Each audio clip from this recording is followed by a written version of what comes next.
Ramadan 2024, jour numéro 5. On va parler aujourd'hui des mauvais comportements qu'on voit dans notre communauté, hélas, et qui ne sont bien évidemment pas normaux, des comportements qui sont contraires à l'islam et qui sont contraires bien évidemment aussi au Ramadan, parce que les deux vont ensemble. Allah Ta'ala dans le Coran nous dit: vous êtes la meilleure des communautés. Antum al-a'lan, enfin vous êtes les supérieurs, c'est un autre verset. Pourquoi vous êtes les supérieurs? Parce que ta'muruna bil ma'ruf wa tanhauna 'anil munkar. Vous ordonnez le convenable, vous interdisez le blâmable. Et vous le faites d'abord à vous-même, à vos familles, à vos proches et à la société, de manière à et à la fois vous améliorer vos proches, vos familles et la société. Le Coran est venu pour réformer l'humanité. Le Coran est un guide, un code pour l'humanité, que Dieu a révélé à toutes ses créatures, à travers le prophète Mohammed, de manière à éduquer, élever, purifier, améliorer la condition humaine. Certes, les musulmans ne sont pas des anges, ils ne sont pas parfaits. Nous allons hélas accomplir des péchés sur terre, que Dieu nous en préserve, mais ce n'est pas parce que nous ne sommes pas des anges que nous ne sommes pas parallèlement des supérieurs, et que nous avons ce devoir de nous purifier, de nous éduquer, de nous éveiller, d'aider les autres aussi à se purifier, s'éveiller, etc. Que des musulmans, que des musulmanes commettent des péchés mineurs, voire parfois des péchés majeurs, hélas, c'est une chose. Mais s'il n'y a pas de tauba derrière, s'il n'y a pas de repentance, Ramadan ne sert à rien. Parce que Ramadan est une école spirituelle pour se former, se remettre sur les rails, etc. Et nous sommes censés, nous les musulmans, les musulmanes, rester conformes à cet esprit du Ramadan entre deux Ramadans. C'est-à-dire qu'une fois que le Ramadan est terminé, on est censé rester sur ces acquis que nous avons validés, pour ceux qui vont les valider, pendant ce mois, et rester dessus jusqu'au au mois de Ramadan de l'année d'après. Donc on est censé se conformer à ce qu'on s'est imposé en termes de réforme. On a arrêté de fumer, on a arrêté des bêtises, on a arrêté la vulgarité, on a arrêté plein de trucs, et donc on reste dessus. Voilà, parce que c'est un jihad, un effort. Allah Ta'ala dans le Coran nous dit: وَجَاهِدُوا فِي اللَّهِ حَقَّ جِهَادِهِ, et lutter pour Allah avec tout l'effort qu'il mérite. Le haqqa ici dans le verset est très fort, c'est dans le sens de lutter vigoureusement. Voilà, ce n'est pas seulement, voilà, on va faire un effort, on va faire nos lacets. Non, je plaisante, mais c'est un peu ça quand même pour certains. Vous écoutez des imams et des prédicateurs, le musulman il a ramassé un chocobayen par terre ou du pain pour empêcher que les canards se remplissent le ventre avec, il a pris des hasanat. Certes, c'est amusant, je ne dis pas le contraire, mais ce n'est pas ça ce qui nous est demandé réellement. Ce qui nous est demandé, c'est d'avoir une conduite impeccable, ne serait-ce que dehors, dans la rue, en public. Comment on peut être musulman, braver en permanence le code pénal, griller les feux rouges, insulter des gens, faire les racailles, faire les cassos? C'est l'islam, ça? C'est conforme à la sharia d'Allah?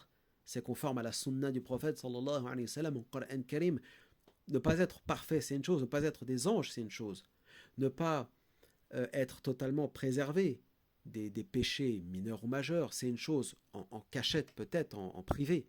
Mais en public, on ne peut pas avoir ce genre de comportement. On ne peut pas être un musulman et un délinquant, et encore moins un musulman et un criminel, subhanallah. Donc, comment on peut être musulman et voler son prochain? Comment on peut être musulman et, comment dirais-je, souiller les lieux communs des citoyens, hein, que ce soit dans la rue, dans les immeubles, partout. Taguer sur les murs, que sais-je encore, des milliers d'actes de délinquance qui parfois sont commis par des gens qui se réclament de l'islam. C'est inadmissible. C'est haram, c'est du kofr, vous le savez très bien, mais vous le faites quand même. Et donc c'est pour ça que certains, sur des sites internet, vous savez très bien lesquels, des sites islamophobes, relaient tout ça, mais après elles vont dire: mais votre islam, c'est de la rigolade. Ce que vous revendiquez, c'est de la foutaise. Il n'y a aucune pratique de rien.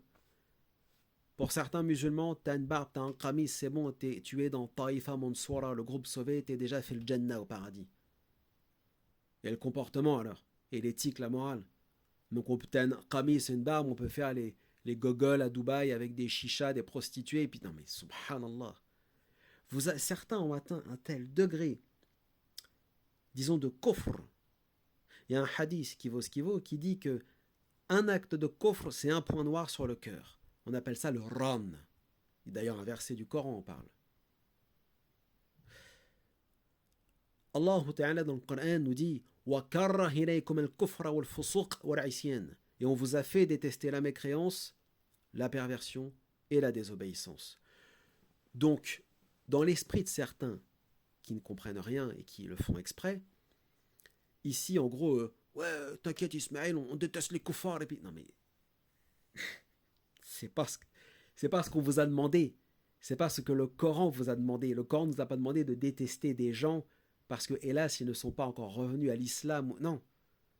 Détester la mécréance, la perversion, la désobéissance, qu'est-ce que ça veut dire? Détester la mécréance?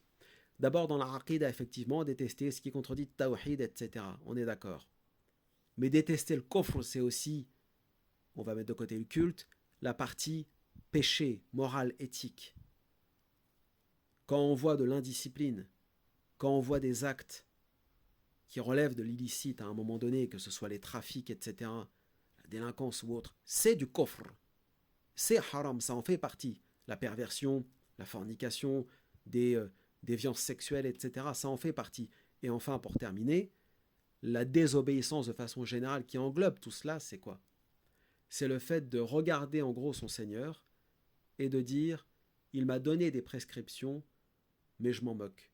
Je brave les interdits quand même. » Sans aucune arrière-pensée sincère. Parce que certains qui font des vidéos cinématographiques sur Internet pour dire « Wallah, les frères, je suis en détresse, j'ai honte, voilà, je... » Non mais c'est du cinéma ça.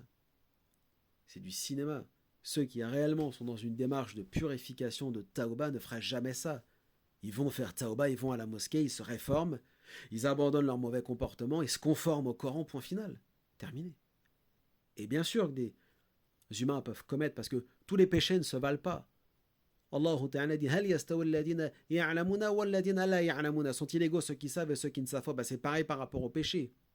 Celui qui reste chez lui, qui n'embête personne, et qui commet un péché personnel, genre celui qui boit de l'alcool ou qui fume des cigarettes ou que sais-je encore, chez lui tout seul dans son coin. C'est haram, c'est une chose. Mais ce n'est pas la même chose que d'empoisonner la société en vendant de la drogue, subhanallah, ou en, comment dirais-je, en agressant son prochain, en volant une voiture, en dégradant les lieux publics, etc. Ce n'est pas la même chose.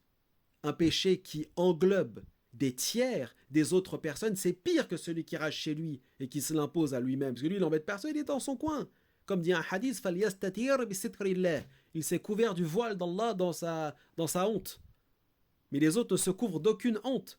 Ils parasitent les Français et les gens au quotidien, et après ils se plaignent de l'islamophobie, et ainsi de suite. Les frères et sœurs, c'est là où ça ne va pas. Oui, les péchés ne se valent pas. Les péchés, on va dire, sociétaux, ceux qui sont en public sont pires que ceux que tu fais chez toi en cachette, où tu mêles personne à ton péché. Tu bois ton alcool chez toi en cachette, c'est haram, c'est une chose, mais ça n'a rien à voir avec le fait d'aller se déchirer la tête dans la rue, de balancer sa bouteille en verre par terre, sur lequel des gens vont glisser, s'éclater, s'ouvrir la tête, et que sais-je encore, et ainsi de suite. Ce n'est pas la même chose. Et là encore, j'y vais soft, on pourrait citer des tonnes d'actes au quotidien qui relèvent du vandalisme et qui sont perpétrés parfois par des gens qui se revendiquent de l'islam. Sur ce, méditez bien et faites le rappel à vos proches qui sont dans le haram, parce qu'ils sont gentils les musulmans, mais ils ont des cassos comme ça dans leur famille et ils font même pas le rappel et ils laissent faire. Ou ils appellent l'État, tout de suite la police, ou je comprends. À un moment donné, oh, tu portes le hijab, t'es musulmane, ton frère c'est un crétin, c'est un délinquant, t'attends quoi pour lui faire le rappel et ainsi de suite? Vous attendez quoi pour mettre de la discipline? Qu'est-ce que vous attendez? Les darons là qui m'écoutent pour vous faire respecter les anciennes générations, c'était, comme l'a dit le préfet là, 2 claques et au lit, et les autres c'était la ceinture. Et où sont passées les ceintures?